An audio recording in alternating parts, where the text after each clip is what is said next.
በወታደራዊ ሳይንስ ውስጥ የማይበገረው ኃይልና የማይነቃነቀው ግድግዳ ሲጋጩ ምን ይፈጠራል የሚል ጥንታዊ ጥያቄ አለ።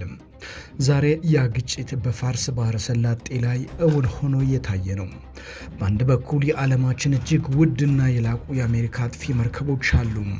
በሌላ በኩል ደግሞ ርካሽ ግን እጅግ ብዛት ያላቸው የኢራን ሚሳኤሎችና ድሮኖች አሉ። ጥያቄው አሜሪካ መምታት ትችላለች ወይ የሚለው አይደለም። ያለ ጥርጥር ትችላለች። ጥያቄው አሜሪካ በአንድ ጊዜ የሚመጡባትን 1000 ጥቃቶች ሳታሳስት መከላከል ትችላለች ወይ የሚለው ነው። ዛሬ ከፕሮፓጋንዳው በስተጀርባ ያለውን እውነተኛ ወታደራዊ ሳይንስ እንመረምራለን። የኢራንን 6 ገዳይ ታክቲኮችና የአሜሪካን የአጸፋ ምላሽ በዝርዝር እንመለከታለን። አብራችሁን ቆዩ።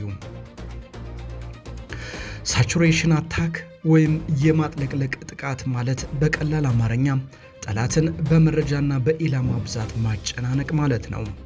አንድ የአሜሪካ አርሊህ ብሩክ ክላስ መርከብ በዓለም ላይ ካሉ ምርጥ ራዳሮች አንዱ የሆነው የስፓይ 1 ባለቤት ነው። ነገር ግን ማንኛውም ኮምፒውተር የማቀነባበር አቅም አለው። ኢራን የምትከተለው ስልት የሺህ ቁስሎች ጥቃት አታክ ኦፍ 1000 ከትስ ይባላል። ጥቃቱ የሚጀምረው በሞስኪቶ ፍሊት ወይም የትንኝ ጦር በሚባሉ በመቶዎች በሚቆጠሩ ፈጣን ጀልባዎች ነው።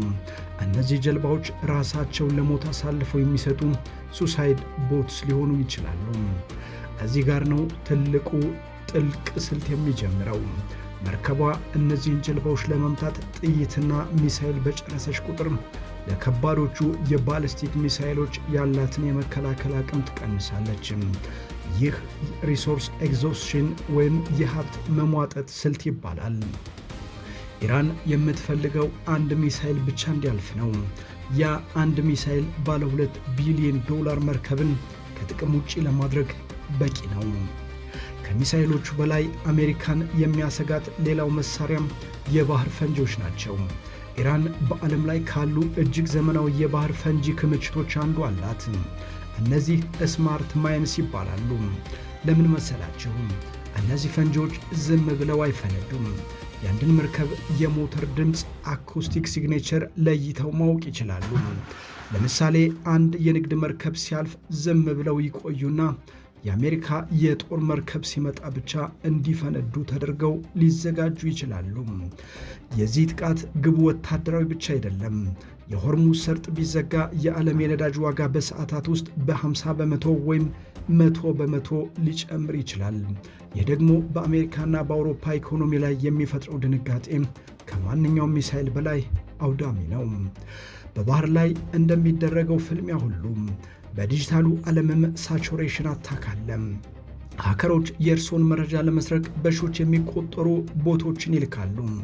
ለዚህ ነው ጠንካራ መከላከያ የሚያስፈልገው።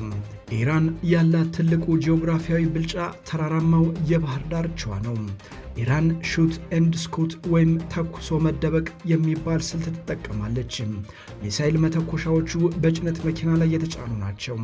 ከዋሻ ውስጥ ይወጣሉ፣ ሚሳኤል ይተኩሳሉ። ከዚያም አሜሪካ አጸፋዊ እርምጃ ከመውሰዷ በፊት ተመልሰው ዋሻ ውስጥ ይደበቃሉ። በተጨማሪም የጋዲር ክላስ ትንሽ ሰርጓጅ መርከቦችን መርሳት የለብንም።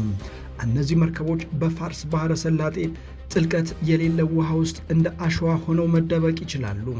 ሶናር ሊያገኛቸው አይችልም። በጥልቀት በማሰብ እዩት። አንድ የአሜሪካ አውሮፕላን ተሸካሚ መርከብ ኤርክራፍት ካሪየር 5000 ሰዎችን ይይዛል። አንዲት ትንሽ ቶርፒዶ የመርከቧን የኃይል ማመንጫ ወይም የመሪ ስርዓት ፖርፑሌሽን ካቆሰለችው መርከቧ እንደ ተቀጣጣይ ደሴት በባህር ላይ ትቀራለች። ይህ ለአሜሪካ ትልቁ ቅዠት ነው። ታዲያ አሜሪካ ለዚህ ሁሉ መፍትሄ የላትም? አላት። አሜሪካ አሁን ዳይሬክትድ ኢነርጂ ዌፐንስ ወይም የሌዘር መሳሪያዎችን በስፋት እየገጠመች ነው። ለምን ሌዘር አስፈለገ? ምክንያቱም አንድ የሚሳኤል መከላከያ ሚሳኤል ኢንተርሴፕተር $1,000,000 ያወጣል። የኢራን ድሮን ግን ጥቂት $1000 ብቻ ነው የሚፈጀው። አሜሪካ ርካሽ ድሮኖችን ውድ በሚሳኤል በመምታት በረጅም ጊዜ ኢኮኖሚዋን ያደቃል። ሌዘር ግን በኤሌክትሪክ የሚሰራ በመሆኑ የአንድ ተኩስ ዋጋ $1 ያነሰ ነው። ይህ ኮስት ኢምፖዚሽን ወይም የዋጋ ሚዛኑን ወደ አሜሪካ ያዞረዋል። ለማጠቃለል ያህል በሆርሙዝ ባህር ሰርጥ ላይ የሚደረገው ፍልሚያ የመሳሪያ ብቻ ሳይሆን የስትራቴጂና የትዕግስት ፍልሚያ ነው። ኢራን አሜሪካን በቁጥር ለማጨናነቅ ስትሞክር፣ አሜሪካ ደግሞ በጥራትና በቴክኖሎጂ የበላይነቷን ለማስጠበቅ ትጥራለች።